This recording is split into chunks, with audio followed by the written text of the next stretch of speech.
Sir ఇవన్నీ చాలా సమస్యలు ఉన్నాయి. చాలామంది చాలా సమస్యలు చెప్తున్నారు కదా, అప్లై నో రిప్లై అన్నట్టుగా ఉంది ఇక్కడ. కాబట్టి కొన్ని చెప్పాల్సిన అవసరం ఉంది. నాకు సంబంధించి నా క్యాంప్ ఆఫీస్ గురించి గత 15 నెలల నుంచి రిక్వెస్ట్ చేస్తూ ఉన్నాను. ఆశ్చర్యంగా ఏంటంటే మేము అడిగిన క్యాంప్ ఆఫీస్ గురించి రెవెన్యూ డిపార్ట్మెంట్ దగ్గర సమాచారం ఉండదు, జిహెచ్ఎంసీ దగ్గర సమాచారం ఉండదు. మా నియోజకవర్గంలో ఒక ఈద్గా గ్రౌండ్ ఉంది, రోడ్ నంబర్ 10లో ఈద్గా గ్రౌండ్ ఉంది అధ్యక్ష. ఆ ఈద్గా గ్రౌండ్లో సిపిడిసిఎల్కి మన ఒక సబ్ స్టేషన్ గురించి ల్యాండ్ అలాట్మెంట్ ఇచ్చారు. అక్కడ ఇప్పుడు రంజాన్ నడుస్తుంది, ఈద్గా గ్రౌండ్ అది, దాని పక్కకు వేరే ప్రభుత్వ స్థలం ఉంది. ఆ స్థలంలో కొంచెం నాకు క్యాంప్ ఆఫీస్కు స్థలం ఇవ్వమంటే అది వాళ్ళు ఐడెంటిఫై చేయలేకపోయారు.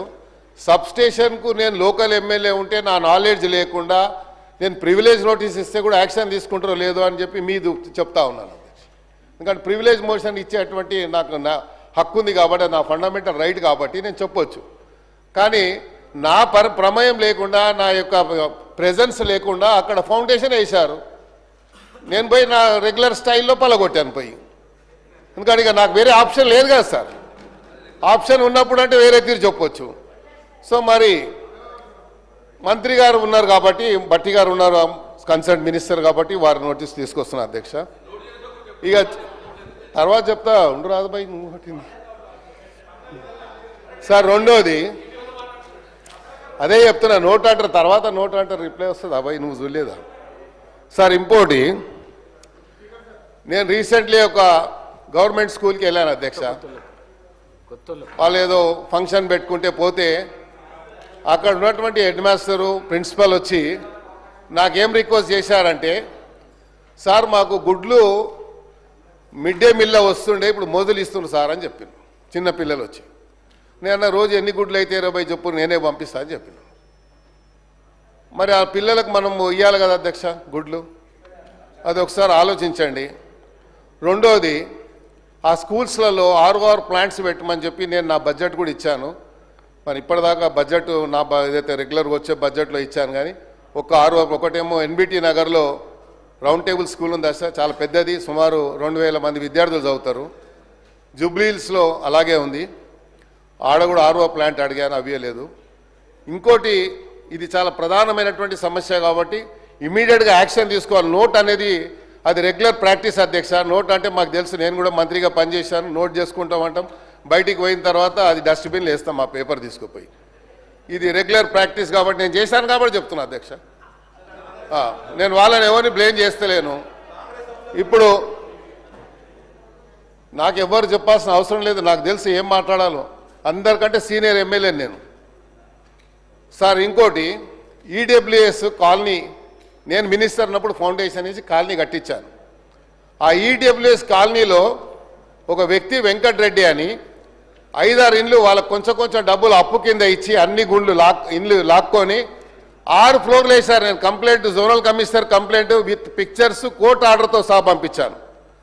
ఈరోజు వచ్చే ముందు ఎంఆర్ఓ గారికి, తహసీల్దార్ గారికి, అదేవిధంగా డీసీ గారికి పంపించాను. యాక్షన్ తీసుకుంటలేరు. ఈడబ్ల్యూఎస్ కాలనీ అది, పర్మిషన్ ఎలా వచ్చింది? ఇక్కడ కిట్టుకు ఏంటంటే మా దగ్గర ఉన్న టౌన్ ప్లానింగ్ ఏసీపీ చిన్న పేపర్స్ పెట్టుకున్నారు. మొన్న ముఖ్యమంత్రి గారు చెప్పారు వారి కన్సర్న్తో. అలాంటి వాళ్ళు ఏం చేస్తారు, వాడే సొంతగా స్క్రీన్ ప్రింటర్ దగ్గరకు పోయి పేపర్ తీసి ఇక్కడ ఇల్లీగల్గా కన్స్ట్రక్షన్ ఫోటో తీసి అది సీసీపీకి ఒకటి ఏసీపీకి ఒకటి పంపిస్తాడు. దీని మీద యాక్షన్ తీసుకుంటారు. మళ్ళీ వాడు కాంప్రమైజ్ అయిపోయి బిల్డింగ్ కట్టేస్తాడు.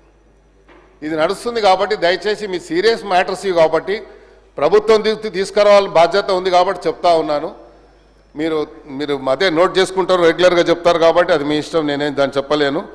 కాబట్టి ఇలాంటి ఎవరైతే సోషల్ మీడియాని మిస్యూజ్ చేసుకొని ఇలాగా అందరినీ బ్లాక్మెయిల్ చేస్తూ ఉన్నారు, ఇది చాలా హైదరాబాద్ సిటీలో చాలా పెద్ద ఎత్తున నడుస్తుంది. బిల్డర్స్ని చేస్తున్నారు, అట్ ద సేమ్ టైం డిపార్ట్మెంట్లో ఉన్నటువంటి జిహెచ్ఎంసీ అధికారులు అయితే వణికిపోతారు వాళ్ళతో. ఎమ్మెల్యే ఫోన్ చేసినా, మినిస్టర్ ఫోన్ చేసినా భయపడడు. కానీ ఆ సోషల్ మీడియా వాడు ఒక ఫోన్ చేస్తే మాత్రం సార్ నేను యాక్షన్ తీసుకుంటా అంటాడు, ఇద్దరు కూర్చొని లావాదేవీ జరిగిపోతుంది. సో ఇవన్నీ జరుగుతున్నాయి కాబట్టి క్యాంప్ ఆఫీస్ విషయంలో సీరియస్గా తీసుకోండి. తర్వాత ఈ ఈడబ్ల్యూఎస్ కాలనీ ఏదైతే ఇల్లీగల్గా కట్టాడో అది ఇమ్మీడియట్గా డెమాలిష్ చేయాలి. ఎందుకంటే పబ్లిక్ అంతా వచ్చి నా మీద పడతా ఉన్నారు. క్యాంప్ ఆఫీస్ లేకుండా నేను హైదరాబాద్ సిటీలో ఉంటా కాబట్టి వందల మందితో డైలీ ఇంటరాక్షన్ ఉంటుంది అధ్యక్ష.